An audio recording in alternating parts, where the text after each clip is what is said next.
안녕하세요, 북스문 카페 여러분. 자, 오늘은 저번 시간에 이어가지고 장수왕 관련된 내용을 이제 하겠습니다. 자, 장수왕은 이제 강개토 대왕의 을 계승해서 고구려 최전성기를 누렸던 왕이거든요. 예전에 이제 개로왕 국서와 관련돼 가지고 이 장수왕이 시험 문제 나왔어요. 근데 장수왕은 이제 좀 보면 여러 가지 정책 중에 이제 보면 먼저 외교 정책을 이제 좀 보면요. 다면 외교를 했다는 거. 그래서 장수왕의 이제 뭐냐면 그 주요 외교 정책 키워드가 요 다면 외교죠. 그러니까 우리식으로 따지면 이제 등거리 외교를 했는데 그 당시에 중국은 분열 시대였어요. 그래서 중국 같은 경우에는 이제 남북조 시대였죠. 그리고 북쪽에는 유연이라는 그 유목민족도 있었죠. 그래서 이렇게 이제 유연과 남북조를 어느 쪽도 친하지 않고 서로 간의 견제와 균형을 바탕으로 뭐냐면 다면 외교를 취했다. 이렇게 이제 보시면 될 것 같고요. 자, 여기에서 이제 북쪽 같은 경우에는 이미 이제 북조라는 국가가 있기 때문에 강개토 대왕처럼 이렇게 이제 북쪽을 진출하지 못했던 상황이기 때문에 이런 다면 외교를 통해서 중국의 침해를 받고 그다음에 남하 정책, 그러니까 이제 북쪽을 가지 못하면 남쪽으로 내려가야죠. 그래서 남하 정책의 어떤 대외적 환경을 조성했다 이렇게 보시면 돼요. 그래서 중국부터 이제 뭐냐면 다면 외교를 통해서 침략을 막고 그 힘을 남쪽에 집중해 갖고 그다음에 백제와 신라를 압박을 해서 남쪽으로 이렇게 국경선을 확대시키는 그런 정책들을 했던 거죠. 자, 이런 정책들이 나중에 이제 그 신라와 백제 간의 어떤 동맹으로 이제 나타나게 되죠. 그래서 나제 동맹의 어떤 배경이 또 되기도 해요. 그리고 이 남하 정책하는 과정에서 이제 백제를 공격했는데 이때 이제 백제 왕이 계로왕이죠. 이 계로왕을 또 죽이죠. 그 전에 계로왕이 계로왕 국서를 또 보내서 도와달라고 또 요청하고 북이한테요. 이 계로왕 국서 관련된 내용은 예전에 기출문에 나왔거든요. 그래서 따로 이제 백제 할 때 좀 살펴보기도 하고요. 자, 그러면 장수왕 관련된 내용을 이제 또 강독 계속 해보겠습니다. 자, 장수왕은 그의 시호와 같이 98세까지 장수한 왕으로 제2기간만 해도 78년이었고요. 그 아들이 이제 조다인데 이 조다가 장수왕보다 빨리 죽었죠. 그래서 욕 중에 조다 같은 놈 이런 말이 여기서 나왔는데 자, 하여튼 이동안 이제 내로 국력을 크게 신장시켰다. 그래서 수도를 그 통구의 국내성에서 대동강요인 평양으로 이제 옮겼죠. 자, 그래서 이제 이 평양이라는 곳인데 평양은 예전에 말한 것처럼 고대 시대 때 특정한 지명을 얘기하는 게 아니라 어떤 요충지, 수도의 일반 명사를 의미하거든요. 그럼 이때 이제 평양은 어떤 곳이냐? 오늘날 평양성이라고 보기는 좀 그래요. 평양성은 아니고 어, 이 평양성 북쪽에 이 안악궁성이 있어요. 왕이 살았던 안악궁성이 있고 그 다음에 대선상성이 있거든요. 북쪽에. 안악궁성은 산성이고 대성 산성은 평저성 이렇게 이제 보시면 되는데 요게 이제 평양이에요. 예. 보통 이제 학자들은 요걸 정기평양이라고 해요. 예. 그리고 나서 이제 우리가 알고 있는 이 평양성은 이게 예전에 그 고구려 장항성이라고 이제 불렸던 곳인데 요때는 이제 나중에 평공왕 때 이제 만들어진 거야, 이거는. 그래서 평화왕 때 이제 뭐냐면 여기를 천돌한 거죠. 그 당시 이제 그 중국의 침입을 계속 받다 보니까 전쟁 남에 이제 그 안악공성을 버리고 이 대성상으로 올라가는데 그 과정에서 민가라든지 간척이라는 것들이 막 소실됐기 때문에 안 되겠다 해갖고 민가나 가나를 다 두들 수 있는 나성을 이제 만들거든요. 이 나성으로서 만든 게 이 평양성이야. 장항성이라고 하는. 그래서 요걸 이제 보통 후기 평양이라고 해요. 그래서 이 장수왕 때 옮겼다는 그 평양이라는 것은 우리가 생각하는 지금의 그 남아있는 평양성이 아니라 요게 정기 평양을 얘기한다. 안학공성하고 대성상성 그걸 의미한다는 거 기억을 해두시고요. 자, 평양의 이제 천도의 의미에 대해서 이제 볼게요. 자, 평양 천도의 의미 첫 번째로는 고구려는 그 당시 대동강 유역의 풍부한 경제적 부를 항해했고 과거 고조선 및 낙랑군의 문화적 유산을 찾아요. 정치, 경제, 문화 면에서 비약적인 발전을 도모할 수 있는 기반을 마련했고요.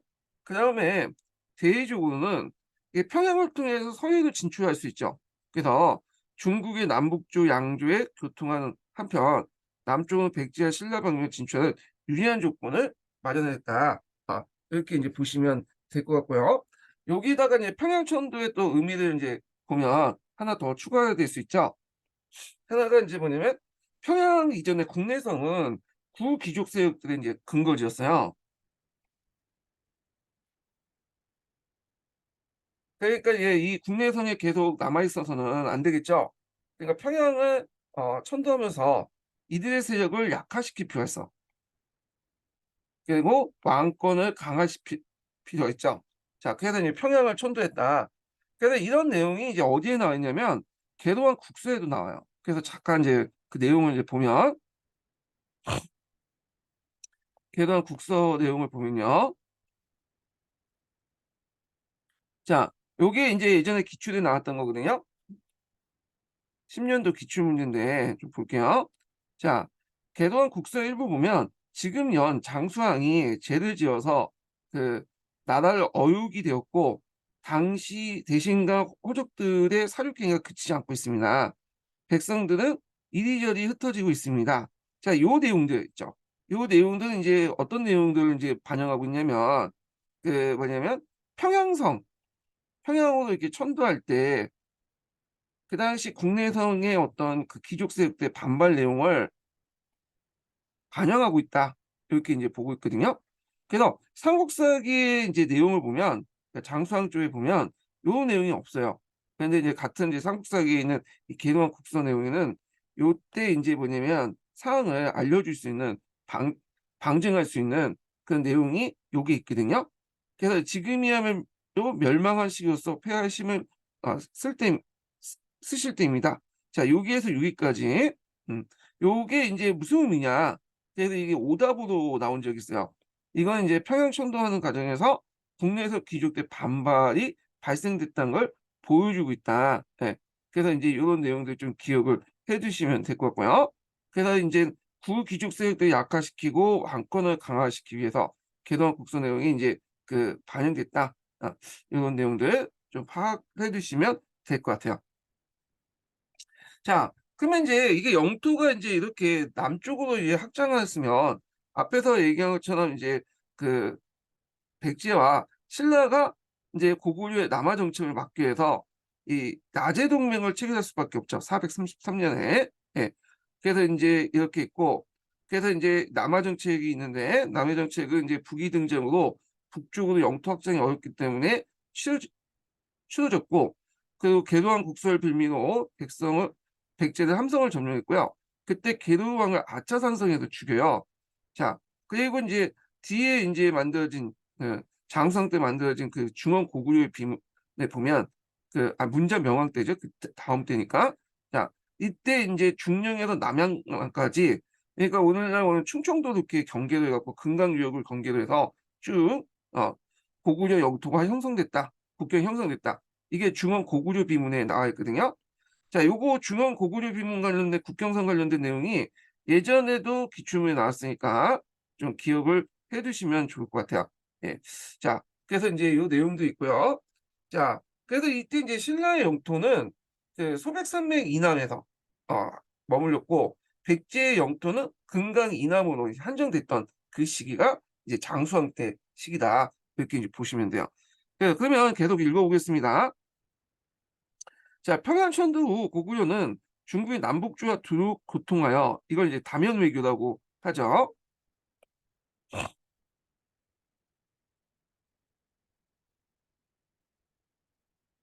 그래서 이제 장수왕 때는 중국으로부터 한편 중국으로부터 침해를 받지 않았어요. 예, 이는 다면 외교 때문에 자, 그 압력을 배제하면서 남하 정책을 감행해서 백제와 신라를 압박했다. 자, 장수왕의 백제와 신라의 동맹관계에 맺은 것은 어, 장수왕의 때 장수왕 때죠. 장수왕의 장수왕 때 맞을 것 같아. 장수왕 때 백제와 신라가 동맹 관계를 맺은 것은 이런 고구려의 남하 정책에 대한 반작용이 할 수 있다. 자, 내문왕 때는 고구려의 군사적 도움을 받은 신라는 점차 이제 고구려 세력을부터 이탈하기 위해서 백제와 공동관계 필요를 하였지만 정작 고구려의 그 침략 위협에 직접적으로 받은 건 백제였다. 이렇게 했죠. 자, 여기에서 이제 그 보면 눌지왕 때 이 나제 동맹이 이제 맺어졌다고 하거든요. 원래 이 눌지왕이라는 사람은 그 고구려의 도움을 받고 왕이 됐던 사람이에요. 그래서 초창기 때는 이제 눌지왕이 고구려하고 친했지만 이게 너무 압박을 받으니까 이제는 고구려 손절을 하게 돼요. 고구려. 그래서 이제 어떤 기록에 있냐면 일본서기에 보면 그 집안에 있는 그 앙컷들 를 그러니까 수컷들인가요? 수컷들 다 제거해라. 그래서 수탉들을 다 제거해라. 그 내용이 있는데 이거는 고구려인들이 조우관을 쓰잖아요. 깃털을 이제 이렇게 하는 그걸 뭐냐면 은유하고 있다. 그래서 이때 늘지왕 때 이제 그 국내에 있는 고구려 세력들을 다 뭐냐면 제거를 하고요.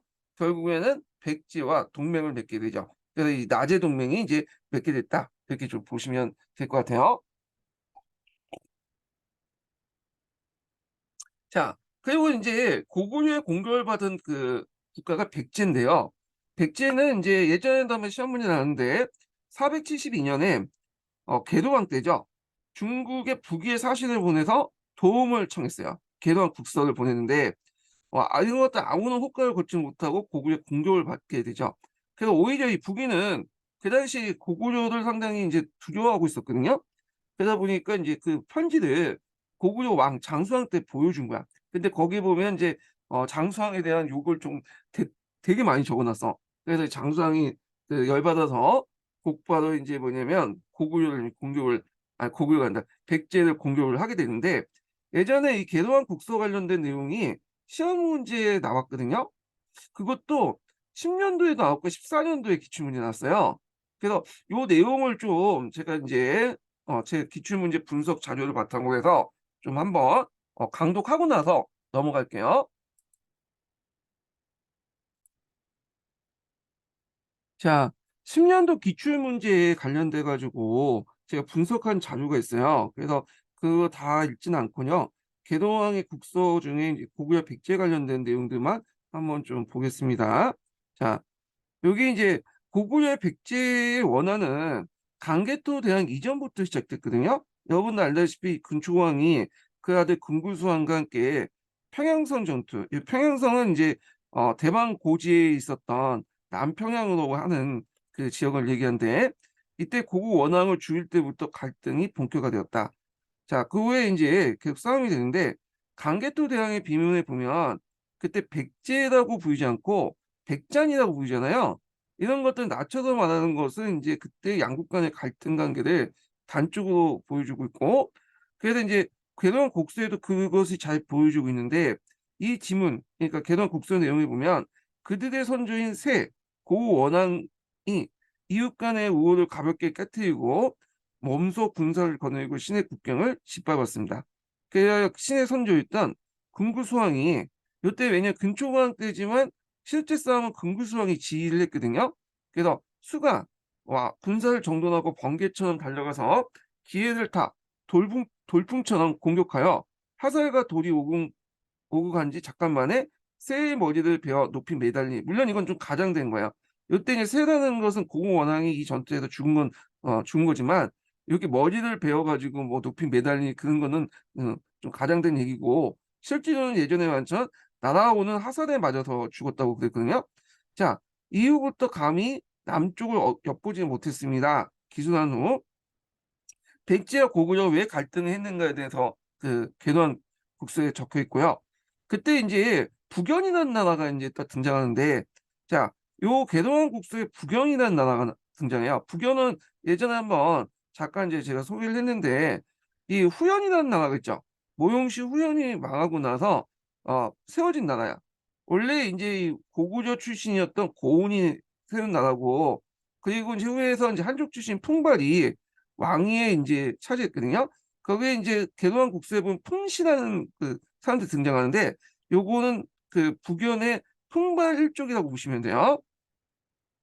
한동안 고구려의 속국으로 우호 관계를 맺고 있었지만 북의 압력 때문에 나라를 유지할 수 없게 되자 그 당시 이제 풍웅이 장수왕에게 사신을 파견해서 백성과 군사를 이끌고 고구려를 갈 것이니 받아들일 것을 요청했어요. 그래서 그 당시 장수왕이 북연의 수도였던 용성에 군대를 파견해서 풍웅 일행을 호위하도록 했거든요. 이걸 무슨 사건이라고 하냐면 그 풍웅 사건이라고 해요. 이 사건을. 그래서 이제 이때 그 북연의 수도 융성 어느 날 종양의 군대를 통해서 그들 일족을 데리고 올 때 그 옆에 북이가 공격했냐? 아니죠. 가만히 보고 있었다고 그래요. 왜냐면 괜히 잘못 건드리면 고구려가 또 한판 싸워야 될 거 아니에요. 예.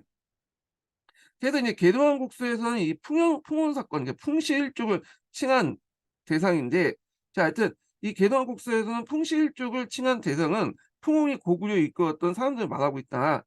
그래서 이제 있고, 자, 고구려가 강성한 이유와 연계시켜 풍씨 쪽이 고구려 왕을 고구려 도왔기 때문에 기수하고 있다. 그러나 계동왕이 그 풍웅이 도망가서 방관하여 지켜봤던 북에게도 책임이 있다는 식으로 떠넘기 위해서 기수한 부분이다. 그러니까 계동왕 입장 올 때는 왜 풍웅이 도망갈 때 북이가 가만히 있었냐? 얘를 그 가만 도망간 것을 방관한 게 아니라 방지를 했어야지. 물론 이 고구려와 충돌할 수 있었지만 왜 가만히 있었냐? 이런 것들을 이제 뭐냐면 얘기를 한 거죠. 오히려 이 사람들이 이제 도망갔기 때문에 이 사람들이 도움을 받아 고구려가 강성했다. 이런 식으로 계도왕 국서에 적어놓은 거야. 물론 이거는 계도왕의 입장에서 그렇게 얘기를 한 거야.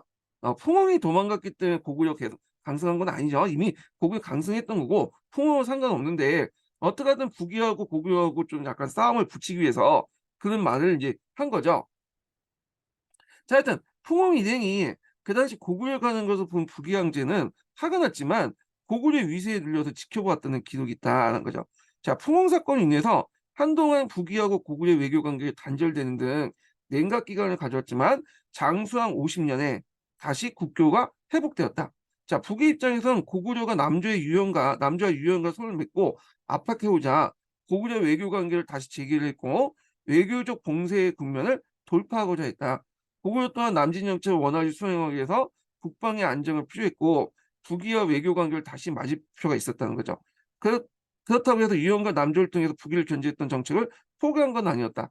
그래서 겉으로는 웃으면서 형식적으로 조금 관계를 이제 제기했지만 뒤에서는 북이를 압박할 수 있는 카드를 남겨두고 있었던 것이다. 자, 이런 것들이 이제 장수왕의 다른 위기의 특징이죠. 그래서 한쪽과 맺고 다른 한쪽과 단절하는 게 아니라 동시에 맺으면서 서로 견제시키는 중국 세력들을 견제시키는 그래서 고구려한테 침입을 하지 못하도록 이렇게 막는 거죠. 그걸 통해서 이제 그 침을 이제 막고 그 북쪽에 있는 병력을 돌려서 남쪽을 공격하는 그런 것들을 했다. 이렇게 이제 보시면 되겠죠.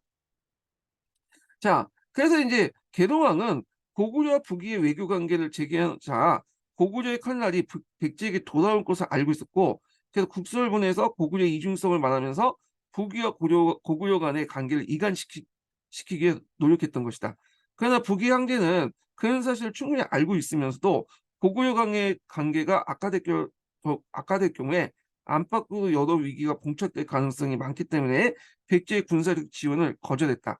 계도왕 국서에서 비굴하게 머리를 낮췄던 계도왕은 필요가 없어지자 북위와 관계를 당장 끊어버렸다. 장수왕 집권 동안 중국 세력부터 어떤 침략을 받지 않은 것을 이 등거리 외교 정책, 다면 외교의 성과이다. 자, 장수왕은 남조와 북조 사이 한쪽에 치우치지 않으면서 외교 관계를 유지했고 또 한편으로는 북위를 견제하기 위해서 남조와 유연의 손을 맺고 북위를 남북으로 견제하는 정책을 취했다. 그러나 이 풍웅 사건은 한동안 북위의 외교 관계를 단절시켜 놨다라는 거죠. 그래서 이 풍웅 사건 같은 그렇지만 풍웅 사건 이후에 그 장수왕 5년에 다시 뭐냐면 풍웅 사건 이후에 장수왕 50년에 다시 이제 북위하고 외교 관계 맺어졌고 계도왕 국서는 그 뒤에 보내진 거야. 예. 그래서 이제 이렇게 이제 보시면 될 것 같아요. 자, 그래서 이제 이런 계도왕 국서에서 포옹 사건 관련된 내용을 이제 한번 또 얘기를 해봤고요. 예. 그 외에 10년도 기출문제에 관련된 내용은 제가 이제 분석된 거 여기다 다 적어놨거든요. 그래서 한번 보시고 참조를 해주시는 것도 좋을 것 같아요. 그러면 다시 이제 읽겠습니다. 자, 앞에서 얘기한 처럼 고구려는 475년에 3만 대군을 보내 백제를 공격하고 서울의 함성을 함락시키고요. 계로왕을 붙잡아 죽였으니 이에 이제 백제는 서울을 남쪽에 어디로 옮겼냐면 공주로 옮겼어요. 웅지로 옮겼죠. 그래서 이 웅진인데 이 웅진은 그 당시 이제 지금도 보시면 공개가 보시면 있지만 산맥으로 둘러싸여 있거든요. 그래서 상당히 방어하기는 상당히 유리한 고지예요. 예. 자, 하여튼 이렇게 있고 이하연이 고구려의 영토는 남으로는 더 확대되어 중령과 조정 일대, 남양만에 이르는 것까지 뻗치게 되었다. 자, 이걸 이제 알 수 있는 게 뭐냐면 중원 고구려 비문의 그 내용을 알 수 있죠.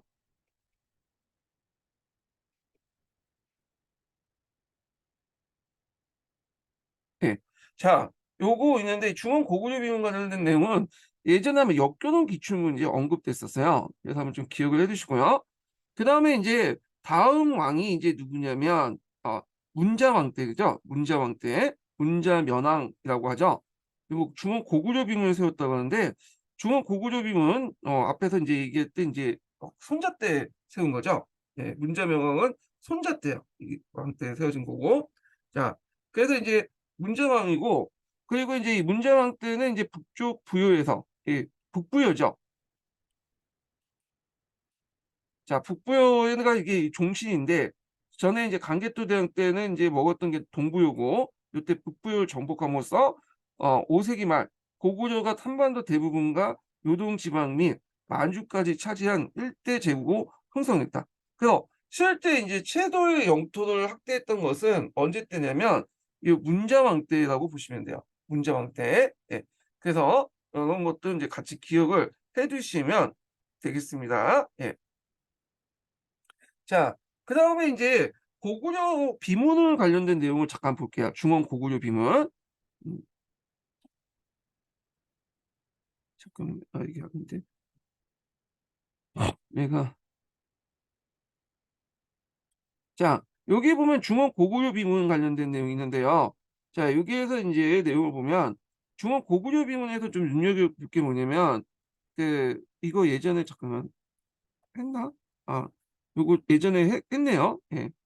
나중에 좀 다시 얘기를 할게요. 예. 예전에 했기 때문에 넘어가고. 자, 그래서 이제 이렇게 해서 고구려의 이제 전성기까지 이제 봤고요.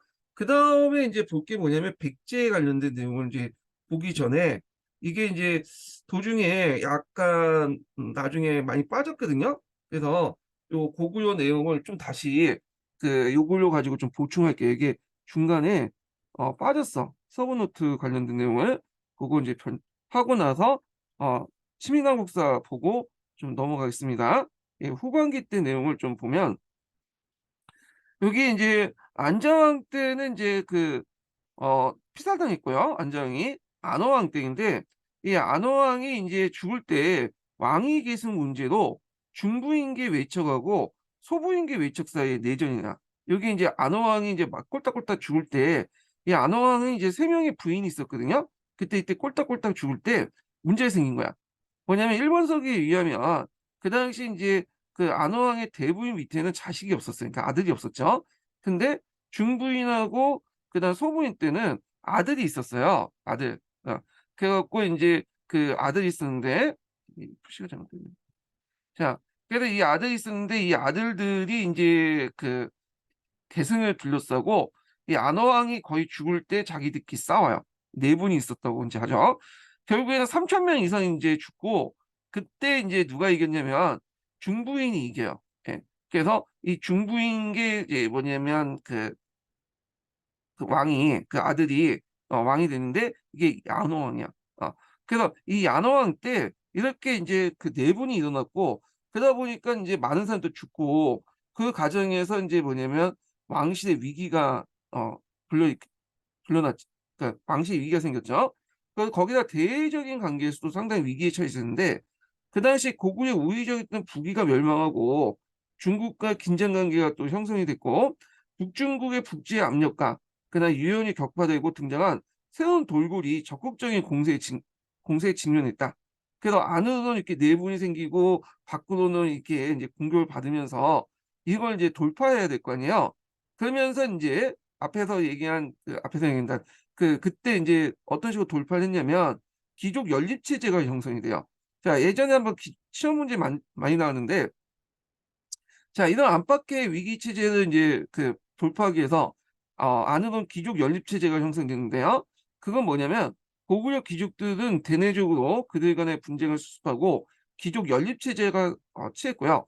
자, 이는 각기 사병을 거느린 귀족들이 실권자 실권자인 대대로를 그들 사이에 3 년마다 선임하는 형태야. 예. 이게 예전에 한번 기출사료 나왔죠. 대대로는 그 당시 이제 고구려의 수장을 얘기하는데, 대대로는 이제 뒤에 얘기했지만 이거는 왕이 임명하는 게 아니라 고구려 귀족들이 이제 지네끼리 결정해 가지고 왕이 인제 승인하는 형태예요.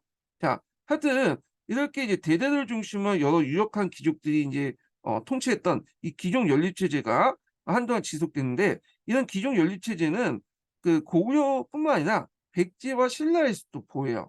그다음에 또 인제 해결책은 뭐냐면 신라와 밀약을 맺었죠. 이것도 예전에 기출문제 나왔던 건데, 그 당시 신라는 이제 나제 동맹을 맺고 나서 그 당시 이제 협력하에 백제 협력하에 한강 유역을 장악했죠. 근데 그 한강 유역을 다시 쟁 그 둘러싸고 백제하고 신라 간의 싸움이 일어나죠. 결국에는 이제 성왕이 그 당시 인제 죽게 되고, 그때 인제 신라가 계속 이게 들어오게 되니까 그 당시 인제 고구려는 백제보다는 그래도 신라가 좀 다스림없기 좀 편하다 이렇게 생각을 했는지 신라와 밀약을 맺어요. 그래서 어떤 밀약을 맺냐 하면, 일단 고구려 입장일 때는 남쪽에도 병력이 있고 북쪽에도 병력이 있잖아요. 근데 북쪽은 계속 돌고리 공격해 두고 하니까 여기가 위험하거든요. 그러니까 남쪽의 병력을 빼서 이쪽 북쪽으로 옮기려면 여기 인제 남쪽 전선이 좀 안정화될 필요가 있잖아요. 그래서 신라한테 좀 약간 자기 필요 없는 한경도 땅을 떼주죠. 떼주고 "여기까지 떼줄 테니까 너희들 여기까지 올라오고 그냥 더 이상 북진하지 마라." 떼주고, 이렇게 인제 뭐냐면 이 병력을 요쪽 북쪽으로 인제 돌려서 돌고를 막으려고 해. 그래 갖고 신라와 밀약을 맺게 돼요. 자, 미장 내용에 따라서 인제 신라는 한강 유역하고 그다음에 이제 한국평야 일대 영유권을 인제 신라에게 양유하죠. 근데 한강 유역은 이미 신라가 점령하고 있었고요. 인정해 준 거야. 한국평양은 떼준 거죠. 예. 그래서 양국의 합평을 했다. 자, 이런 것들이 어디에 적혀 있냐면, 미작설 관련된 내용이 어디에 적혀 있냐면 항초령비하고 마원영비에 인제 적혀 있어요. 예. 그래서 요거 예전에 기출문제 나왔던 거죠. 그래서 이제 정리해서 얘기하면 이 양홍왕이 즉위하는 과정에서 내분이 일어났고요. 그 당시 인제 그 과정에서 또 대외적 위기 관계를 맺게 되죠. 자, 그러니까 인제 이걸 돌파하고자 그 당시 귀족 연립 체제가 안으로부터 형성됐고, 그다음에 신라와 밀약을 맺어서 어느 정도 인제 남쪽 국경선 안정시킨 다음에 북쪽으로 병력을 이동시켰다. 이렇게 인제 보시면 될 것 같아요. 자, 그다음 평화왕 때 관련된 얘기 보자. 평화왕 때는 그 당시 인제 수가 중국을 통일했고, 수에 대응하기 위해서 인제 그 당시 남조의 진과 또 교섭을 했어요. 아직 진은 멸망하지 않을 땐 거니까 않을 때니까. 그리고 외와 공식 통교를 했고요. 그다음에 인제 장항성을 세웠죠. 장항성은 아까처럼 인제 남쪽에 중국부터 압박을 받을 때 수도를 버리고 도망을 갔기 때문에 그걸 막기 위해서 인제 가나나 그 당시 민가를 외부 세력부터 뭐냐면 보호하기 위해서 완전히 그 지역을 쭉 둘러서 한 큰 성을 만들었어요. 이게 장항성인데 오늘날 평양성이죠.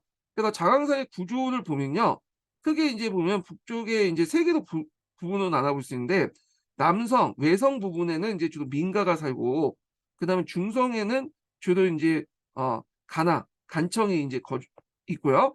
또 북성 같은 경우에 일종의 산성 역할을 했었는데 여기에 궁궐이 있는 거야. 그래서 이렇게 세벽으로 인제 3 중으로 이렇게 뭐냐면 그 만들어졌다. 이렇게 이제 보시면 될 것 같아요. 그다음에 영양왕 때는 인제 역사를 편찬했죠. 그래서 인제 이문지 심지 5 권을 편찬했다고 하는데 지금 남아 있진 않아요. 삼국사기에 인제 뭐 1차 사료서 뭐냐면 어 쓰여졌다. 그 정도만 알려져 있고요. 요 자세한 내용은 뒤에 있으니까 그때 좀 얘기하고 그다음에 예전에 한번 기초에 나왔던 내용인데 그 온달이라는 장군이 신라에게 빼앗긴 이제 그 오늘날 말하는 강원도 그 일대 중령 이북 지역의 땅을 되찾기 위해서 싸우다가 아차산성에서 전사했다. 그 내용이 있거든요. 그 관련된 내용이 예전에 기출 예문으로 한번 나왔어요. 뭐 직접적인 문제는 아니었지만 예문이 나왔는데 이 온달이라는 사람이 어떤 사람이냐. 그래서 이제 그 설화에 보면 이 사람은 이제 바보고 평강공주가 와서 뭐 이제 계몽시켜 갖고 뭐 장군을 만들었다 이렇게 돼 있지만 그래서 일반 평민 출신으로 기록돼 있어요. 근데 평민은 아니고요. 그 당시 평양에서 이제 천도하는 과정에서 그 당시 왕권을 강화한 과정에서 평양 출신의 그 당시 있는 토착 귀족들 중에 뭐냐면 한 사람일 것이다. 왕권 강화하는 과정에서 평양 천도의 왕권 강화하는 과정에서 양성해 놓은 요즘 평양 출신의 귀족일 것이다 이렇게 보고 있어. 신흥 귀족이라고 보시면 될 것 같아요. 그래서 이제 있고 영향원 때는 우리가 알고 있는 십자형 대외 경계가 형성됐죠. 이게 6세기 이제 말에서 이제 7세기 때도 이제 보는데 되게 돌골 고구려 백제 외가 한 편을 먹고요. 그다음에 이에 대해 신라와 당이 이제 그 나당 동맹이죠. 한 편을 맺는 그런 형태가 등장했다. 이렇게 이제 보시면 돼요. 그 과정에서 영향할 때 이제 여수 전쟁, 그러니까 고구려와 수나라의 전쟁도 일어났고, 자, 그 다음에 이제 영로왕 때인데 영로왕 때는 당나라가 등장했어요. 그래서 당나라 때 등장하면서 당과 친선 관계를 유지하고 당으로부터 도교를 이제 전례받다고 했거든요. 특히 도교 같은 경우에는 뒤에 등장한 영계소문이 상당히 도교를 되게 강조했어. 그래서 영계소문이 도교를 이용해갖고 불교 세력들을 견제하려고 했거든요. 자, 또 한편으로는 당나라가 어떻게 쳐들어올지 모르잖아. 그래서 천리장성을 축조하게 했어. 비사성부터 해서 여기까지 이제 여기 어디 끝까지인가 모르겠어. 하여튼 그 요동성에서 비사성까지 이렇게 해서 부여성인가 하여튼 여기까지 요하를 경계를 갖고 이렇게 이제 그 천리장성을 쌓았는데 이 요하 부분에는 요하 방어선이라 해서 고구려 때그 강개토대왕 때 여러 성들을 만들었거든요. 아마 천리장성 우리가 생각한 만리장성처럼 하나의 선으로 쭉 연결된 게 아니라 중간중간에 그 성과 성 사이에 방어망을 형성했다 정도? 그러니까 뭐 오늘날 돈대 정도 비슷한 것들을 해갖고 방어망을 형성한 것으로 이렇게 보고 있거든요. 하여튼 여기 잠깐만요. 북쪽엔 부여성이고 남쪽엔 비사성이네요. 네, 하여튼 요 선을 기준으로 해갖고 천리장성을 만들었다. 그래서 천리장성은 고구려 때도 이제 만들었죠. 이거는. 근데 고구려 때 만들어진 천리장성과 고구려 고려 때 만든 천리장성과 고구려 때 만든 천리장성 다르죠. 고려 때 만들어졌는데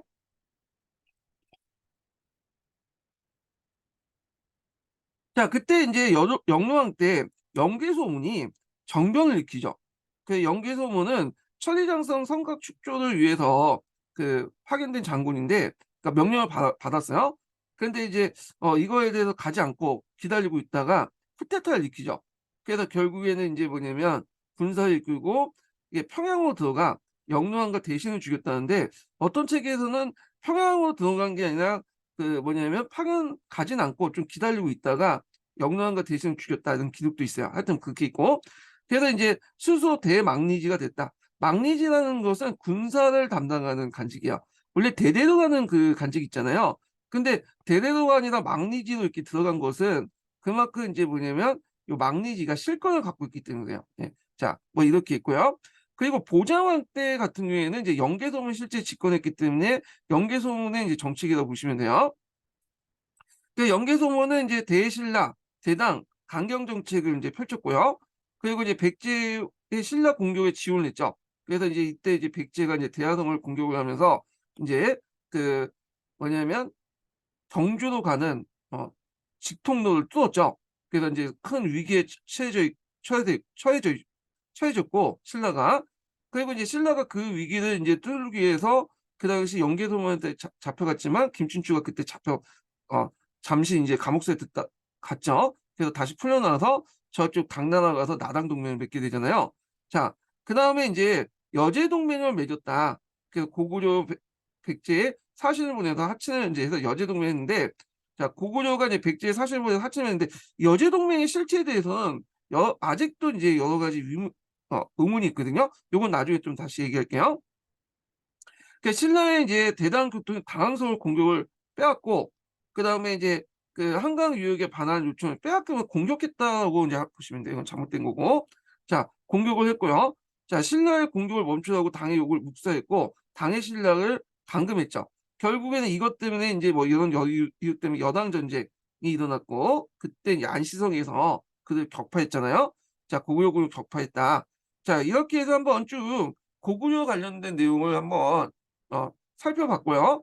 그 다음에 이제 이렇게 넘어가서 장수왕 관련된 내용도 한번 볼게요.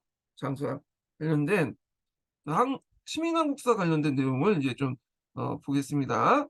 예.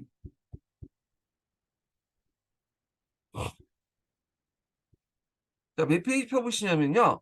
87페이지부터 펴보세요. 87페이지. 자, 87페이지 장수왕의 평양천도와 남진을 보겠습니다. 자, 강개토 대왕에 이어서 즉위한 장수왕은 427년에 평양을 천도했다. 자, 평양은 강개토 대왕이 이미 여러 차례 순수해 남진의 거점을 삼고 4차 9개를 창건하는 등 천도를 준비하고 있었다. 자, 장수왕의 평양 천도는 불광의 정책을 이어받아 시행을 옮긴 것이다. 자, 고구려의 평양천도가 곧바로 남진 정책이 이어지진 않았다. 그러나 압박을 느낀 백제와 신라가 433년에 합친을 맺으면서 나제 동맹이 시작됐다.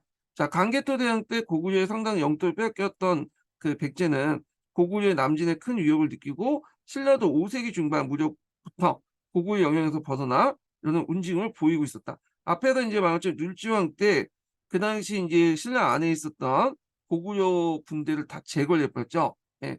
그래서 수탁을 제거하는 말이 일본성에 나온 게 그 내용이 반영된 거고요. 자, 고구려는 나제 동맹을 경계하면서 백제의 동향을 특히 주목하였다. 그런데 472년 백제 궤도왕이 북에 사신을 보내 고구려 정부를 요청했다. 자, 이 요청은 실현되지 않았지만 이에 자극받은 고구려 장수왕은 475년 3만 명의 군대를 직접 거느리고 백제를 공격했다. 자, 고구려군은 백제 수도 한성을 함락하고 계동왕을 사로잡아 살해했다. 자, 고구려는 한강 유역을 완전히 차지했으며 계속 백제를 압박하여 남양강 일대까지 남하했다. 자, 고구려 신라 방면으로 남진했다. 468년에 신라의 실지성을 공격했고 481년에 신라의 북쪽 병력을 공격하여 미질부까지 공격했다. 오늘날 포항까지 내려갔다 보시면 돼요. 남진 정치의 시운을 거두면서 고구려는 이제 남쪽 경계선은 지금의 남양만에서 중령 일대에 거쳐서 동해안의 울진, 영덕 일대까지 있는 선까지 내려왔다. 자, 이로써 고구려는 한반도에서 삼국관계의 주도권을 장악했고 백제와 신라는 군사를 동맹을 맺어서 고구려군의 남한을 저지하는 데 힘을 모았다. 이렇게 했죠. 5세기 동북아시아 형세와 이제 뭐냐면 그 고구려 볼게요. 자, 4세기 이후에 동아시아 여러 왕조와 다양한 민족의 흥망성쇠를 거듭했다. 북중국은 이민족 국가들이 각종을 벌이는 56국 시대가 이어지다가 439년 북위에서 통일됐다. 양쯔강 남쪽의 한족 왕조인 동진의 뒤를 이어 송이 등장했다. 5세기 중엽 중국 대륙이 남북으로 양분됐던 남북조 시대였다. 자, 북위의 이제 북쪽에는 유목민족인 유연이 세력을 떨치고 있었다. 당시 가장 큰 세력이 큰 나라는 북위로 남조의 송과 북쪽의 유연이 손을 잡고 북위를 견제했다. 자, 고구려는 남북조와 유연의 등이 대립하는 정세를 적극적으로 이용하여 외교 전략을 구사했는데 이게 이제 장수왕의 다면 외교 정책 관련된 내용이죠. 그래서 장수왕은 413년 동진의 사절을 파견하여 70년 만에 중국 남조 국가와 그 교습을 제기했다. 동진도 있고 그 후에 이제 송가도 이제 있어요. 동진 다음에 송이잖아요. 자, 이후 이제 송가 우호적인 관계를 유지했는데 이는 북위와 백제를 견제하기 위해서다. 이렇게 있죠.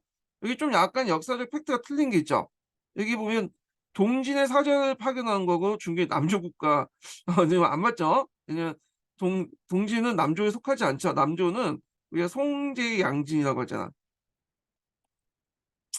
그래서 뭐 넓은 범위의 남진이라고 보시면 남조라고 보시면 될 것 같긴 한데 약간 팩트는 안 맞는 것 같아. 자, 그러나 국경을 접하고 있는 북위는 적대국이 여긴 것이 아니어서 양국 간의 사신이 오가기도 했다. 자, 고구려가 북이와 송의 우호적인 것만 아니었다. 때론 그들의 갈등과 충돌이 있었는데 대표적인 게 이제 풍웅 사건이라고 부르는 그런 거죠. 그래서 이제 이 풍웅이 어 그 당시 뭐냐면 북연이죠. 북연이 이제 그 당시 이제 그 북위에 뭐냐면 압력을 받고 뭐냐면 하니까 자기 일족을 데리고 이제 고구려 망명 가려고 했는데 그때 고구려가 이제 병력을 출동해서 그들을 호위해 가지고 데리고 왔어요. 근데 이걸 보고 이제 북이가 가만히 지켜봤단 말이야. 왜냐면 괜히 충돌하면 또 고구려하고 싸워야 될 거 아니에요. 자, 그래서 인제 이렇게 했는데 이걸 둘러서 고구려가 북이 및 송과 각각 대지면 군사적 충돌을 벌이는 일이 대표적이다. 근데 주의할 것은 요때 군사적 충돌이라는 게 뭐 싸웠다는 것보다는 앞에서 이 풍어를 데리고 오는 과정에서 이게 양국이 대치한 내용을 이제 얘기를 하는 거예요, 지금. 자, 그러나 북이와 송이 대립하는 국제정세 속에서 장수왕은 자신의 뜻대로 사태를 수습할 수 있었다. 장수왕은 북이와 적대했던 유영과의 우호관계를 맺었고, 그 다음에 그 479년에 유영과 손을 잡고 대흥왕령 그 산맥 일대에 거주했던 지도에 대한 분할을 점령했다. 그래서 이 지도 분할 관련된 내용은 교과서에도 금성교과서인가 그때 09년 개정 교과서에도 나 그래 갖고 이 유형과 함께 인제 이걸 분할했다고 하거든요. 그럼 왜 분할했냐? 그건 뭐냐면 일단은 요 영토를 차지하는 것도 있고 영토 확대적인 측면도 있죠. 그다음에 인제 그 당시 물길은 인제 그 당시 인제 여진족을 얘기해요, 오늘날.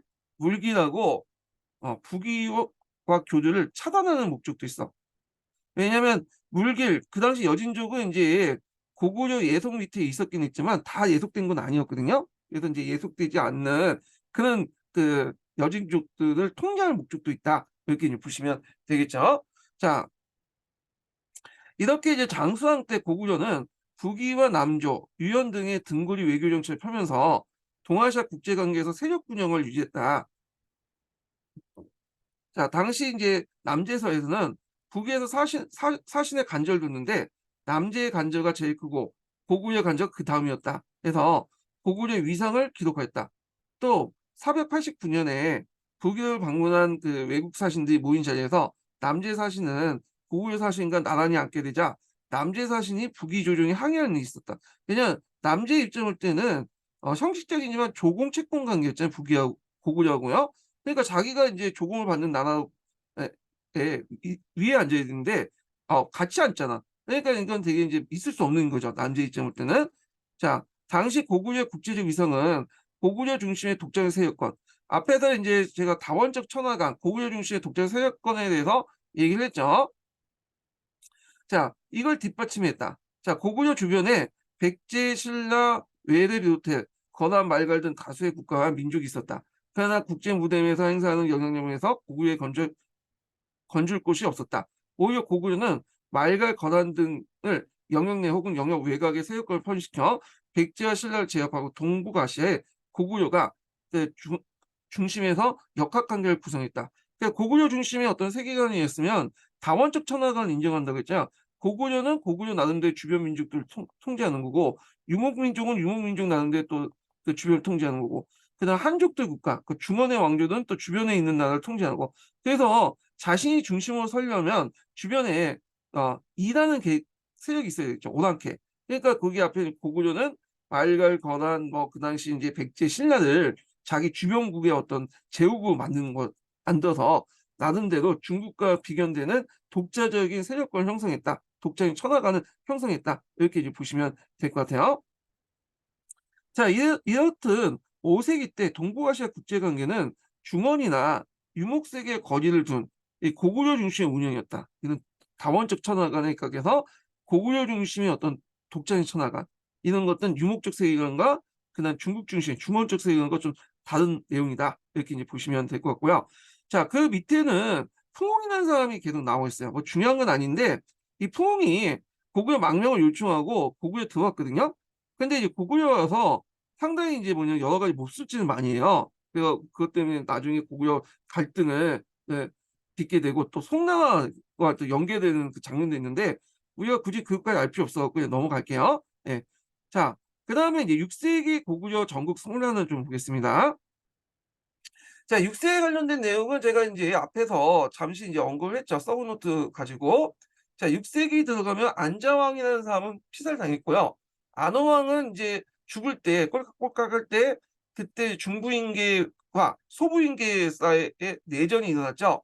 그래서 이제 추군계, 세군계 이렇게 인제 하는데 그래서 결국에는 중부인의 부인이었던 양호왕이 인제 계승하게 되고 그 과정에서 3,000명 이상 죽었다고 일본서기에 적혀 있어요. 요게 예전에 한번 기출 관련돼서 나왔는데 그래서 인제 귀족 연립 체제가 형성되고 또 신라와 미약을 맺어서 신라에서 막았던 병력을 남쪽의 병력을 북쪽으로 이제 돌고를 막는 데 사용했다. 그 앞에 부분에서 얘기를 했어요. 한번 볼게요.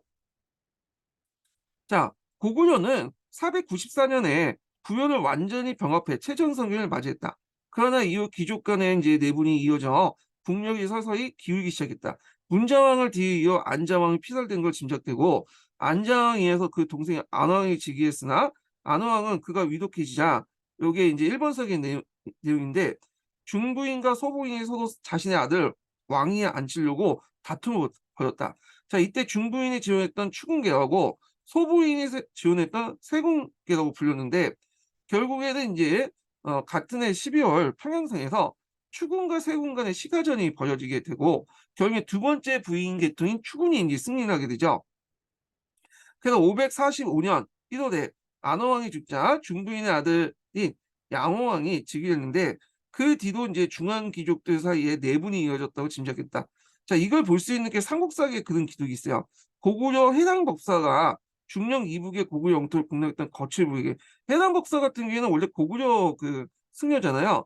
거칠부는 이제 이게 신라 장군인데 삼국사기에 보면 어떻게 나왔냐면 거칠부가 젊었을 때 이제 간첩으로 고구려에 인제 뭐냐면 파견됐어요.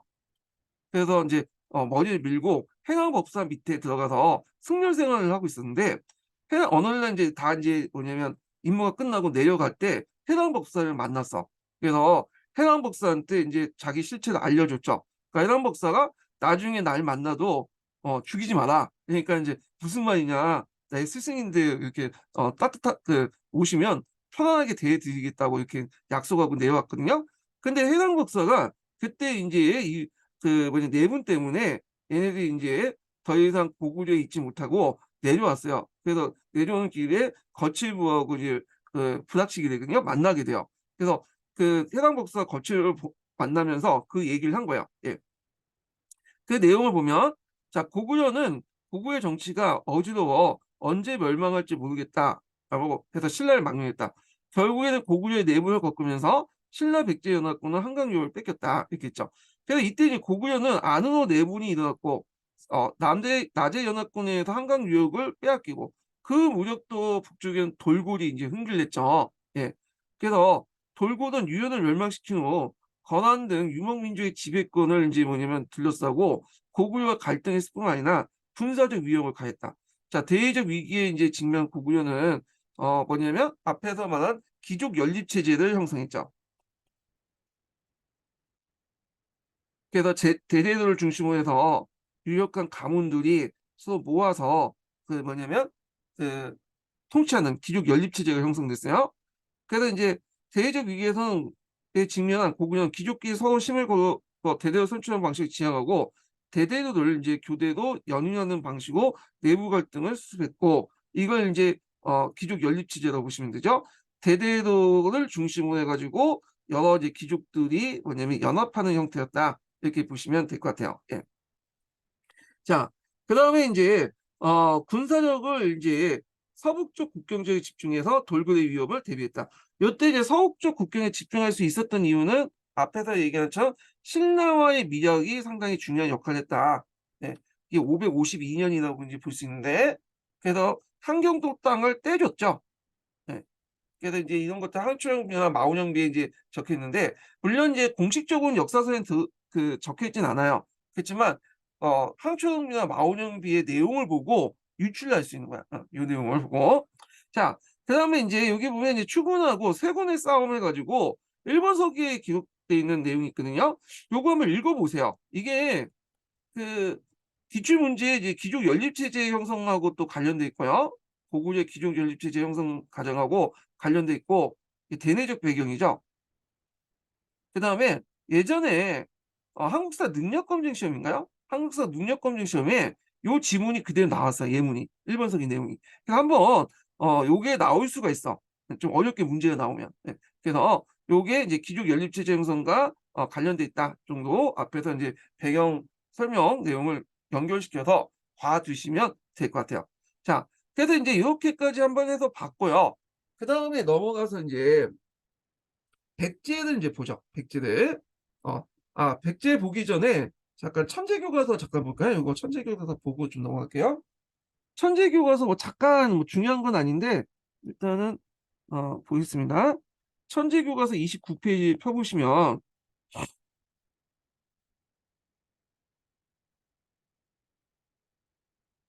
이제 여기 보면 그 고구려 독자적 세계관 관련된 내용이 있어요. 그래서 요걸 한번 보고 넘어갈게요. 동북아시아 최강자 자방 고구려 이렇게 있죠. 그래서 인제 고구려 이제 그 독자적 세계관을 볼 수 있는 게 자료 1 번을 볼 수 있는데 고구려는 세계가 중국을 중심으로 한다는 세계관을 부정하고 고구려를 중심으로 한 별도의 청나라를 설정했으며 이제 중국과 다른 독자적 연호를 사용했고 왕의 칭호도 중국 황제 같은 의미에서 태왕, 대왕이라는 이제 했다. 그다음 자료 2 번은 광개토 대왕비문에도 여기에 보이는데 자 영락 대왕의 은혜와 혜택이 하늘에 이르고 대왕의 위력은 사회에 떨쳤다. 이런 것도 있는데 대왕이라는 칭호나 연호단 영락이라는 연호를 사용했던 것도 독자적 천하관과 관련된 내용이죠. 그다음에 인제 고구려 벽화에서는 충민의 사신과 함께 청정의 항롱을 그려져 있고 중국 황제가 대등한 위상을 표현하고 있다라는 거죠. 여기 항롱 보면. 그 북위에서도 고구려를 항롱국이라고 칭하고 있어 고구려의 위상이 대외적으로 인정받았음을 알 수 있다. 이렇게 있는데 자, 이 항롱이라 상징하는 것은 무엇인지를 자료 2 번과 연계돼서 어 생각해 보자. 자, 고구려는 스스로 천하적 천하의 중심을 여기는 독자적 세계관을 가지고 있으며 태왕이라든지 대왕이라는 칭호와 독자적 연호 사용은 중국의 대등한 나라임을 나타나는 자유의식과 자부심을 표현이다. 자, 항릉은 이제 뭐냐면 우주 중심의 동서남북 사방의 주재자이며 세계를 통할하는 존재로서 고구려 왕이 중국 황제와 대등한 위치에 있음을 상징적으로 표현한 것이다. 이렇게 보시죠. 보면 돼요. 그러니까 용이라는 것은 이제 중국에서는 이제 황제를 이제 상징하고 있죠. 예. 요런 거와 연결돼서 인제 좀 보시면 될 것 같습니다. 예.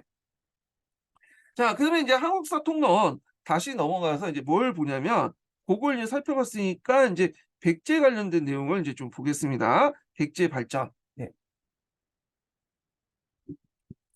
자, 백제의 초기 역사부터 이제 좀 볼게요. 예.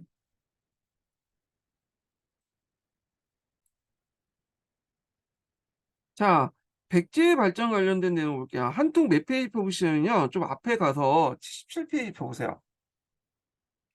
자, 원래 백제국은 만의 한 속해 있는 군장 국가였죠. 그래서 만의 한 군장 국가인 백제국부터 발전하여 기원 전후에 초기 국가를 형성한 백제는 한 군연의 압박으로 정치적 발전을 제약을 받기도 했지만 이에 대응하면서 성장해서 3세기 중엽의 고대 국가를 이뤘다. 이렇게 있죠. 그래서 인제 백제는 여러분도 알다시피 온조가 세워졌던 국가다. 이렇게 인제 알고 있잖아요. 예. 온조 계통이 있는데 요 내용이 약간 이제 앞부분이 많이 빠졌어. 그래 갖고 요걸 가지고 좀 얘기를 할게요. 서브 노트 관련돼서.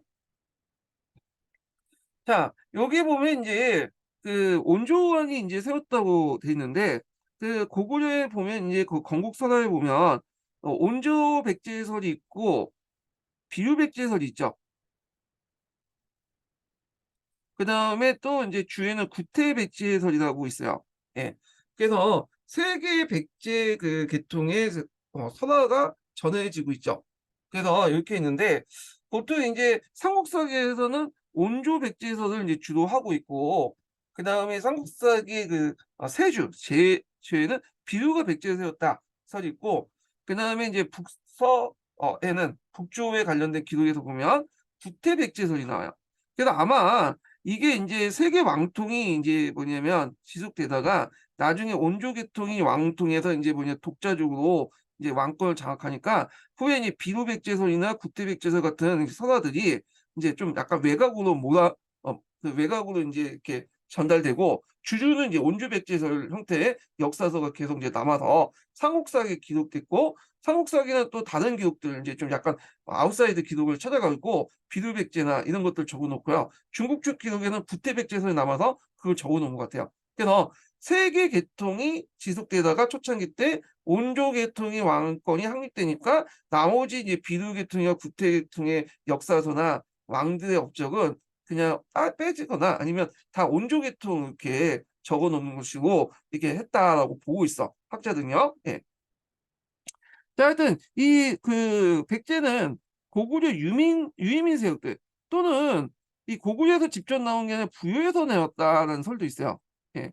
최근에 이게 인제 각광을 받고 있죠. 우리가 알다시피 삼국사기에 보면 고구려를 거쳐서 부여를 거쳐서 고구려를 세웠고 얘네들이 또 고구려 유민들이 인제 백제를 세웠다 이런 식으로 돼 있는데 그게 아니라 어 부여가 인제 고구려고 백제가 동시에 이어졌다 이렇게 인제 보고 있어요. 자 이걸 이제 볼 수 있는 것이 인제 뭐냐면 이게 예전에는 고구려 계통의 유의민이었다. 그래서 인제 한강 토착사역과 결합했다. 이렇게 인제 보고 있는데 그걸 인제 교과서에 이제 실려 있죠. 석촌동 돌무지 무덤 관련된 내용에서 그 당시 고구려 돌무지 무덤하고 비슷한 거다. 그래서 고구려 계통하고 인제 연결됐다. 이렇게 했는데 최근에는 또 다른 관점이 있어요. 이게 되게 복잡한데 자 그래서 인제 이걸 볼 수 있는 게 이게 직접 부여 계통이라고 알 수 있는 게 계도한 북이국서에서 볼 수 있는데 백제는 고구려와 함께 부여의 그 기원을 두고 있다. 그리고 인제 또 성왕 때 남부유로 칭하기도 했다. 이런 것들이 이 고구려에서 오는 게 아니라 부여 계통이라고 인제 볼 수 있는 단서가 되는 거죠. 그래서 전 시간에 한번 그 부분에 대해서 좀 얘기를 했는데 여기에서는 약간 요거 부분에서 인제 좀 얘기할게요. 그래서 백제가 건국세력의 부여 계통이라는 건 증거를 보면 건국시기의 백제의 모제가 고구려 계통의 돌무지 무덤이 아니라 부여 계통의 토각모였다. 토각모라는 것은 뭐냐면 오늘날 말하는 우리 지금 무덤이라고 보시면 돼요.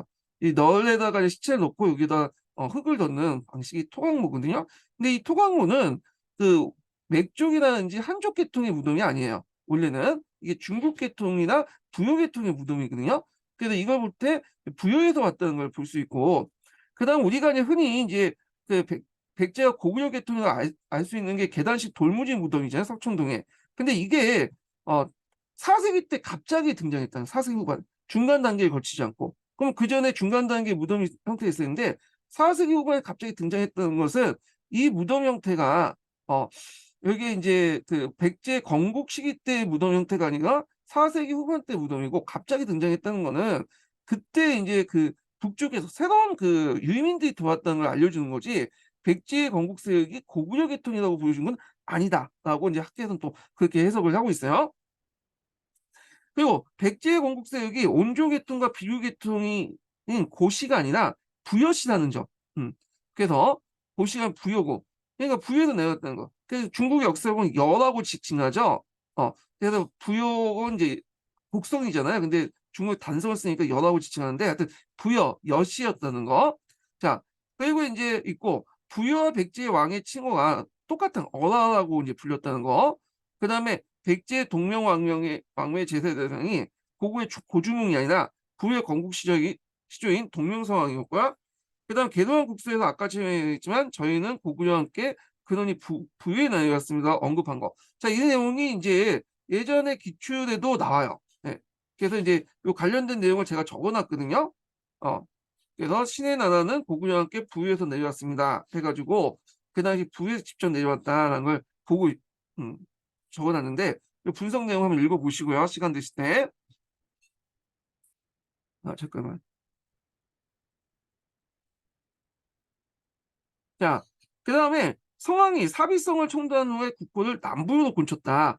이 부유 계통의 인제 그걸 볼 수가 있겠죠.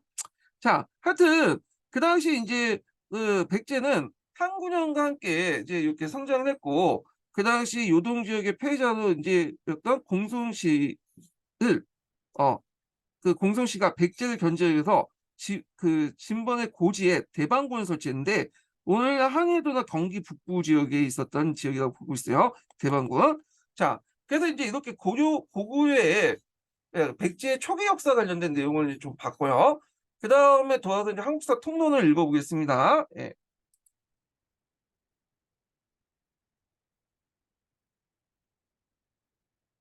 자, 그래서 이제 3세기 때 이제 뭐냐면 이때 이제 고이왕이 이제 등장하죠. 고이왕. 자, 이 고이왕은 새로운 지배 집단으로 이제 보는데 비류계통이라고 보고 있어요. 이 새로운 지배 집단보다는 비류계로 추종하고 있어. 비류계로. 예.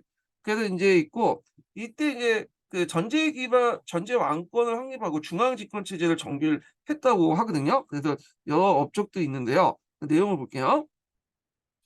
자, 3세기 중엽의 고이왕 때 이거 대외적으로 정복 사업을 이제 더욱 활발히 했고 대내적으로 국가 체제를 정비하면서 고대 국가를 발전했다. 자, 고이왕의 이제 내용을 보면 고이왕의 왕 고이왕의 이제 남남국 대방을 공격했고 고이왕 때인데 고이왕 때 13년에 그래서 고이왕 13년에 남남국과 대방국을 공격하여 대방태수를 이제 뭐냐면 전사시킨 게 있었는데 이거는 이제 백제가 한해 9년에 대항하면서 그 국력을 발전시켜 나갔음을 보여주고 있다. 아까 얘기했지만 대방군 같은 경우는 공손시 세력들이 그 당시 이제 백제를 견제하기 위해서 진번 고지에다가 만들어진 것이 대방군이라고 했죠. 그다음 280년 이후에 이제 뭐냐면 몇 차례에 거쳐서 서진의 사실의 파견국도 역시 백제가 고대 국가로 성장했음을 뜻하는 것이다. 자, 그 다음에 또 간제 정비와 관련된 내용이 여기 나와요. 그래서 이제 기록에 보면 고이왕 때는 내부적인 지배체제를 정비하고 그리고 왕 27년에 간제를 정해서 육자평 16각품을 설치하고요.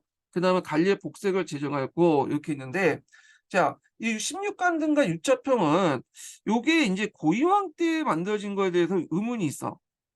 왜냐면 앞에서 제가 이제 얘기했는데 세계 왕토 겐토 있잖아요. 온조, 비루, 그다음에 구태 이런 것들이 이제 합쳐져 갖고 온조 계통의 왕조도 이제 온조 계통의 왕송이 어 독점했다고 했잖아요. 이 독점한 시기의 역사를 이제 서술할 때 이런 것들을 이제 비루나 이 구태 계통의 왕조들을 다 온조계로 이렇게 함부 역조를 하고요. 그리고 얘네들이 또 특징이 뭐냐면 AD 4세기 이전에 여기 왕도 있죠. 이거는 대표 고유왕 때 내용인데 요 내용들을 여기 있는 내용들을 뭐냐면 이때 이제 AD 4세기 이전의 왕들의 업적 중에 상당 부가 그 당대 왕의 업적이 아니라 그 이후의 업적도 있죠. 그 이후의 업적들 여기다 적어놓은 게 있어요. 예. 그때 이거 그대로 믿을 수 없거든요. 이 삼국사 기록을. 그래서 중국 측 기록을 교차 분석하면 육자평 16강품이 만들어진 시기는 요때가 아니라 사비시대로 보고 있어. 사비시대. 한참 후대죠. 그래서 이제 요걸 어떻게 해석해야 되냐. 간등제와 자평제는 이때 처음 만들어졌는데 우리가 알고 있듯이 이제 육자평 16각품이라는 그것은 이건 후에 만들어진 거야. 그래서 자평과 간품제도만 그때 형성됐고 완비된 건 사비시대다. 이렇게 이제 해석을 해야 맞다 그런 거죠. 예. 그래서 이제 이렇게 기억을 해두시면 될 것 같고요. 왕 29년에 법령을 내어서 관리들에게 재물을 받은 자와 도둑질자의 작물 3배를 배상하고 종신공금을 처하게 했다. 그래서 어떤 책에서는 이 법령을 내렸다는 것을 율령을 공표했다라고 나와 있어요. 율령을 공표했다. 근데 이게 율령을 이제 볼 수가 없는 게 뭐냐면 이게 이 시기가 3세기 때거든요. 그때 이제 3세기 비슷한 시기에 서진 때 가서야 태시율령이라는 걸 이제 공표해가지고 정리를 했는데 어떻게 이제 중국어 동시에 거의 비슷한 시기에 율령을 공표하냐. 그래서 이건 율령 공표가 아니라 뭐냐면 그냥 예전부터 내었던 법령을 정비했다. 이렇게 이제 보고 있어요. 이렇게. 자, 하여튼 이런 일련의 정치제도의 개혁은 백제가 전제 왕권의 기반을 확립하고 중앙 집권 체제를 정비하는 표현에서 볼 수 있다. 그래서 이 고유왕 때 이제 밖으로는 항군영을 항장하면서 성장을 했고요. 안으로는 이렇게 중앙 집권적인 어떤 지배 체제를 확립했다. 이렇게 보시면 되겠죠. 자, 그래서 이제 이에 백제는 3세기 중요한 고유왕 때 이뤄서 강대한 전국 국가를 이뤘고 고대 국가 체제를 완비했던 것이다. 그리고 이제 중국적 사서인 주서나 그 다음에 수서에는 그 당시 백제 시조를 표현하는데 를 고이라고 해당하는 것과 고이왕 때 백제의 어떤 시조적 역할을 했다는 걸 볼 수 있다. 이렇게 있죠. 그래서 이 고이 또는 이 구태 이렇게 비슷하잖아요. 그래서 어떤 학자들은 이 사람이 비교 계통이 아니라 구태 백제 계통이지 않아 이렇게 이제 보고 있는데 뭐 이거 학자에 따라서 좀 견해가 좀 다르고요. 네. 자, 그다음에 이제 이때 또 하나 특징이 뭐냐면 우리가 목지국 알죠? 목지국. 그러니까 목제국을 제압했다 이렇게 이제 보고 있어 이 당시에. 물론 이거에 대해서 또 이제 학자에 따라서 후대다 아니다 가지고 이제 여러 가지 설인데 하여튼 그 전후로 해서 목제국을 제압해서 그다음에 많은 어떤 영향력을 행사했다, 주도권을 장악했다 이렇게 이제 보고 있다는 거. 자, 그 다음에 이제 근초고왕 때로 넘어가죠. 근초고왕 때. 자, 근초고왕은 이제 이 사람 때 와서야 이제 비로소 이제 온조계통의 왕위가 독점됐다 이렇게 보시면 돼요. 온조계통이. 예. 그래서 이제 요 사람의 이제 시호를 좀 보는데 시호보다는 이제 이름이라고 보시면 돼요. 백제 같은 경우에는 시호제가 좀 나중에 형성됐거든요. 백제 시호제는 동성왕 때 가서야 이제 만들어진 거고요. 그 전에 백제 왕의 명칭들은 대개 보면 그 당시의 이름이에요. 이름. 그래서 이제 이때 이름이 뭐냐면 초고야, 초고. 예전에 이제 초고왕이 있었거든요. 그래서 예전에 초고왕과 구별하기 위해서 근이란 것을 가까운 근자에 붙인 거야. 근초고왕. 그래서 실제 이름은 초고라고 하는데 아마 이 초고도 이제 뭐냐면 온조계통의 왕인데 아마 온조계통의 왕통이 형성되면서 그 예전에 그 초고계통의 온조계통의 왕위를 잇는다 이런 의미에서 근초고왕이라고 있고요. 그다음 근구수왕도 마찬가지죠. 이름이 근자를 붙으니까 예전에 구수왕을 계통에 잇는다. 이 구수왕도 온조계통을 볼 수 있어요. 그래서 근구수왕이라고 이제 이름을 붙인 것 같아. 예. 자, 하여튼 이렇게 있는데 자, 하여튼 백제는 4세기 후반인 근초고왕 때 이루어 그 당시 비약적인 발전을 이룩하여 그의 정성 시대를 맞이했다. 자, 그래서 이제 근초고왕은 밖으로는 활발한 정복 사업을 전개하여 국토를 크게 확장시키고요. 어, 그리고 남으로는 만의 나머지 땅을 정복해서 남해안까지 진출하고 그다음 북으로는 앞에서 설명한 것처럼 고국 원왕을 전사시켰죠. 자, 여기에서 이제 좀 볼 게 뭐냐면 그 마항 관련된 용토예요. 마항. 그래서 마항 관련된 내용인데 이게 이제 보면 그 당시에 이제 좀 사항을 보면요. 예전에도 뭐 기초에 나왔던 건데 여기가 이제 낭랑 대방이 있었죠. 그리고 여기가 백제가 있었고 이게 가야고 이게 신라고 이게 외가 있었죠. 그리고 이 북쪽에는 고구려가 있었단 말이야. 그러니까 예전에는 낭랑이 중국의 문화를 유입할 수 있는 경로 통로가 됐는데 고구려가 이 낭랑하고 이제 그 낭랑을 멸망시켰잖아요. 그래서 요 대방 고지를 둘러싸고 그 당시 백제하고 낭랑하고 충돌하게 되죠. 국경선 이제 어 맞붙어서 이렇게 충돌을 하게 되고 이때 고구려 왕이었던 고구 원왕이 전사를 하고요. 그리고 낭랑과 대박이 있었던 이제 그 한족들이 상당수 이제 백제로 들어가게 돼요. 그래서 백제가 낭랑과 대방 대신에 그 당시 이제 한족들 한문화를 받아들인 그 유통 경로가 되거든요. 그러면서 백제 또 가야 외가 이제 서로 연결되죠. 그리고 이 과정에서 이제 고구려하고 신라가 또 연합을 하게 되죠. 그리고 백제는 이런 유통 그 중국 간의 무역 통로를 확실하게 하기 위해서 아직까지 정복하지 못했던 많은 남쪽 지역, 영산강 유역 지역에 대한 그 뭐냐면 대규모 원정을 펼치게 되거든요. 이때 이제 외가 그 병력을 제공해 주죠. 이게 일본서기에 나와요. 일본서기. 일본서기 어떻게 나왔냐면 이때 마이웨가 이제 초고왕, 근초고왕 때 가서 이제 국고를 이제 트게 되고요. 그때 이제 신공왕후라는 사람이 그 근초고왕한테 명을 내려서 친미다대를 공격해라. 남쪽 친미대, 남만 친미다대를 공격하라는 명령을 내려요. 그래서 이제 근초고왕이 그걸 듣고 명령을 듣고 병력을 이끌고 남만 친미다대를 점령해서 그 주변 지역을 다 장악했다. 그리고 그 땅을 일본의 신공항한테 바쳤는데 신공항호가 그걸 선물로 줬다고 돼 있어요. 그리고 나서 수고했다면서 뭐냐 칠지도를 하사했다. 이 내용이 있거든요, 1 번석에. 근데 요걸 가지고 그대로 믿어서 안 되죠. 그걸 이제 거꾸로 인제 해석을 해야 돼. 거꾸로. 왜냐면 1 번석에 있는 내용을 좀 약간 왜곡해 갖고 이제 적어 놓았기 때문에 거꾸로 해석해야 돼. 자, 어떻게 해석해야 되냐. 자, 여기에서 남만 칩니다라는 말이 안 되는 거죠. 왜냐면 일본에 입절 때 이게 남만이 될 수가 없죠. 영산간 유효일 때가 나주 그 영산간이 얽힐 때가 남만이 되지 않고 북저가 되는데 남만이라는 것은 누구 입장에서 본 거예요? 근초공화 입장에서 남쪽이죠. 한성을 중심으로 해 갖고 남쪽을 보니까. 예. 그래서 이거는 주체가 신공화국가 아니라 이 당시 근초공항이 이걸 주체로 해 가지고 인제 거죠. 근초공항이 친미단에 오늘날 남쪽에 있는 영산강 세력들의 유역을 이제 점령을 했고 그때 인제 병력 동원 차원에서 그 당시 인제 왜가 동원됐고 용병을 고용됐죠. 그러다가 인제 금국 근초공항이 왜가 동원됐으니까 살해를 해 줘야 될 거 아니야. 수고했다 해 가지고 금구수왕한테 시켜 가지고 외왕한테 준 것이 하사한 것이 칠지도다. 그래서 하사서지. 왜냐하면 예전에는 고대 시대 때는 상국이 하국한테 옷이나 칼 같은 걸 하사했거든요. 갖다 바치는 게 아니라. 그래서 인제 이 칠지도 이런 식으로 해석하면 딱 맞아떨어지는 거야. 그래서 이제 일본서기에 기초해 가지고 그 당시 그 만의 나머지 영토를 이제 뭐냐면 정복해서 앞에서 백제, 가야, 왜와 연결되는 그런 통상로를 확실히 확보하려고 했다. 그래서 이런 것들이 이제 그 마한 정보에 관련된 내용이야. 그러면 삼국사기는 마한 정보에 관련된 내용이 어떻게 기록돼 있냐면 그게 인제 근초왕 때 기록된 게 아니라 한참 전에 온조왕 때 기록돼 있어요. 온조왕 때 이미 뭐냐면 마한이 정복됐어.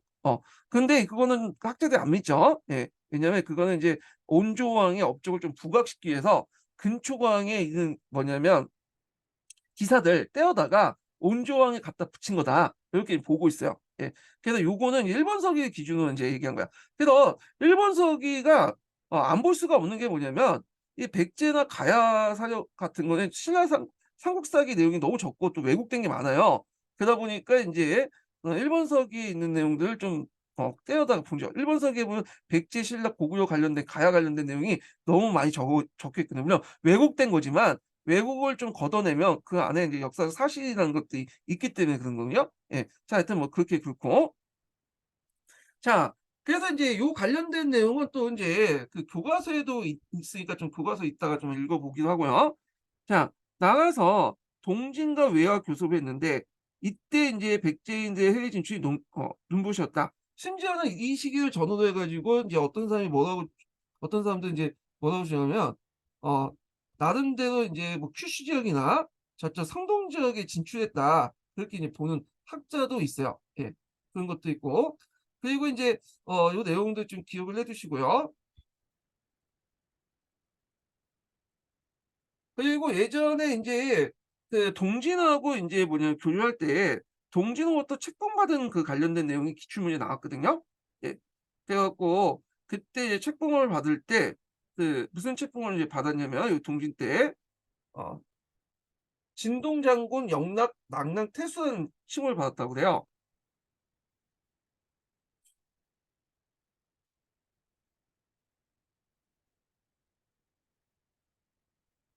진동장군 영 낙낙태수라는 칭호를 받았다. 작호를 받았다. 이게 예전에 한번 기출문제 13도 기출문제에 나왔어요. 자, 그럼 계속 읽어 보겠습니다. 자, 안으로는 고대 국가 체제를 강화했으며 부자 상습에 의한 왕위 계승을 확정했다. 앞에서는 이제 세계 계통의 왕통이 있다가 인제 이때 와서 온조 계통의 왕통이 이제 독점화되죠. 그러면서 자기 지위를 금구수왕한테 넘겨주잖아요. 예. 자, 또한 백제 고흥으로 하여금 국사의 서기를 편찬했다. 자, 서기라는 것을 인제 책 이름이라고 보기도 하고 그냥 기록했다라는 의미도 있어요. 예. 자, 하여튼 이렇게 있는데 지금은 남아 있지 않지만 후에 인제 삼국사기의 어떤 바탕이 됐던 1차 사료가 됐던 그 기록이죠. 자, 이러한 백제의 발전은 그의 아들 금구수왕 때 이루어 더욱 촉진되었고 그리고 친루왕 때 친루왕은 몇 년 살다 그냥 죽어버리거든요. 근데 이 사람이 유일한 업적이 있어. 동진호부터 그 뭐냐면 불교를 받아들여서 고대 국가의 사상적 기반이 되었다. 이렇게 이제 보시면 될 것 같아요. 자, 그래서 인제 요 내용들 좀 기억을 해 두시고요. 자, 그리고 이제 그 중국에 이제 여기 없지만 이제 중국의 그 요소에 진출했다.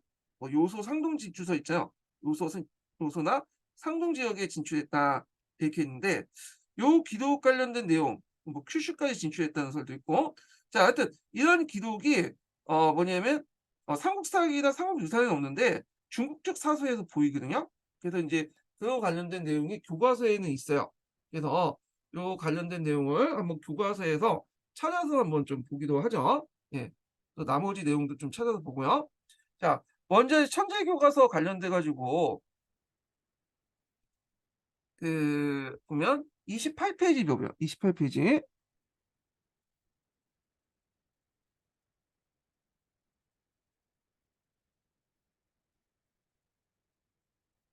예.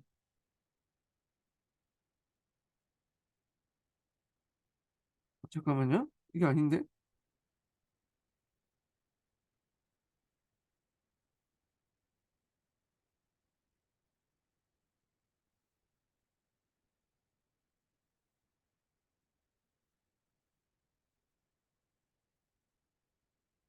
잠깐만요. 천재교과서가 이거 맞나?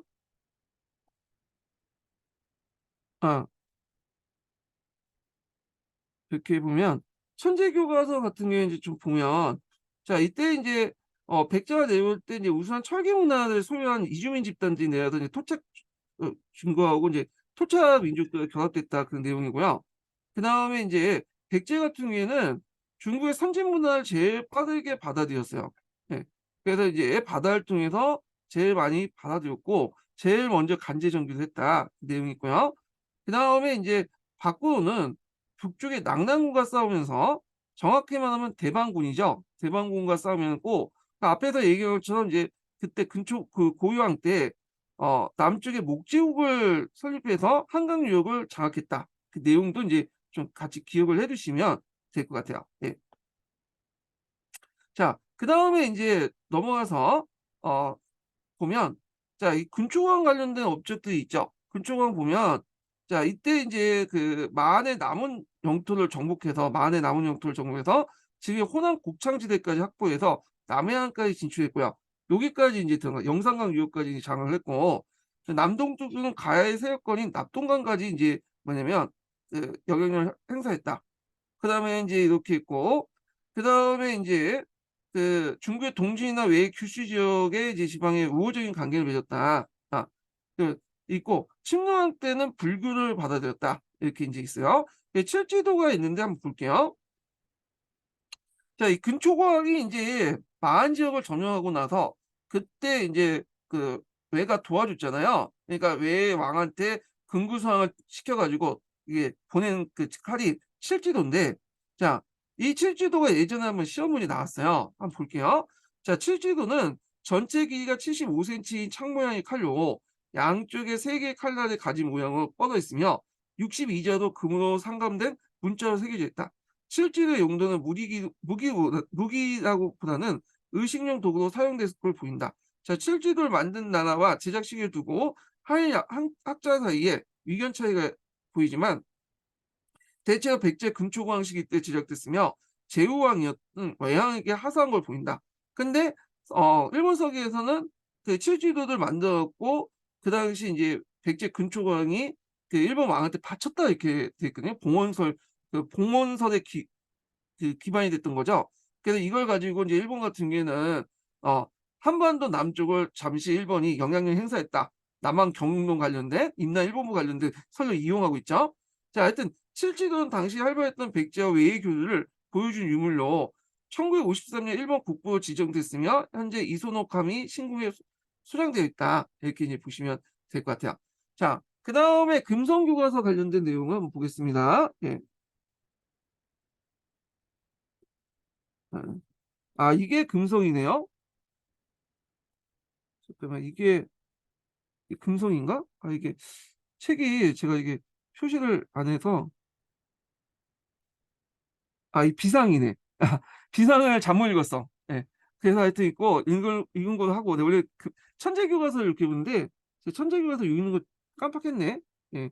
자 천재교과서는 이제 비슷비슷한 거니까 넘어가고요. 금성을 한번 볼게요. 금성. 이게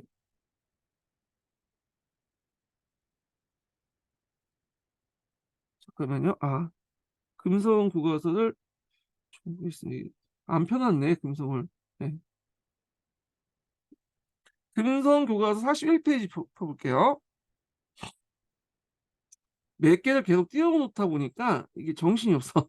네, 41페이지. 자, 여기에서 이제 보는데 그 밑에 근데 근초공항이 이제 그 마흔을 점령한 내용을 이제 관련된 내용 있죠. 그래서 요 내용을 관련된 내용을 보겠습니다. 그런 남쪽은 이제 마흔의 남은 세력들을 통합하고 가해 외교 관계를 맺어서 외도 가는 교통을 확보했고요. 앞에 통상로 확보 목적이 이제 마흔 정보 관련된 내용이에요. 예. 그래서 이제 고구려 평양성을 공격했다. 자, 이를 토대로 한국과 동진의 외교 그러니까 중국 동진과 외교 관계를 맺고 남중국해에서 한반도를 거쳐서 일본에 이어지는 백제 중심의 해상 교역권을 확립했다. 이런 내용이 있고, 자, 백제는 과연 요소 지역에 진출했는가? 자, 이런 기록들이 성서나 양서에 나와 있거든요. 우리 측의 기록이 있는 게 아니에요. 그래갖고 이제 이게 맞냐 안 맞냐 가지고 여러 가지 학계의 견해들이 많아요. 그래서 제시된 사료에 근거해서 일부 학자들이 백제와 중국의 동진 시기인 군초고항 때 전후에요. 요소 지역에 진출했다. 그래서 어떤 사람은 상동까지 진출했다 이런 설도 있어요. 그래서 백제의 요소 진출 내용은 중국의 남조 측의 역사에서만 전해지고 왜냐 여기 보시면 알겠지만 송서, 양서는 다 남조와 관련된 역사서잖아요. 북조나 우리 측 역사에서는 나오지 않는다. 이 때문에 일부 학자들은 제시된 사실을 부정하거나 요소 진출 주체를 달리 해석하게 된다 했는데 제가 이제 그 예전 강의 시간 때 기본 강의 시간이나 뭐 이럴 때 요 관련된 내용을 자세히 설명을 했긴 했는데 여기에서는 그 정도만 요 정도만 해서 이제 넘어갈게요. 왜냐면 너무 이제 깊게 들어가면 한도 끝도 없기 때문에 하여튼 요 백제가 요소를 진출했냐 또는 상동 큐슈까지 갔냐 가지고 학계에서 뭐 여러 가지 설이 있어요. 예. 뭐 이렇게 있고 자 그래서 이제 이렇게 해서 한번 봤고요. 또 관련된 그 시민한국사 관련된 책을 좀 보겠습니다. 예. 자 있는데 요거는 좀 쉬었다가 진행을 할게요. 인증번호 알려드릴게요. 인증번호는 20번입니다. 예, 첫 번째 인증번호 20번이에요. 예, 좀 쉬었다가 진행하겠습니다.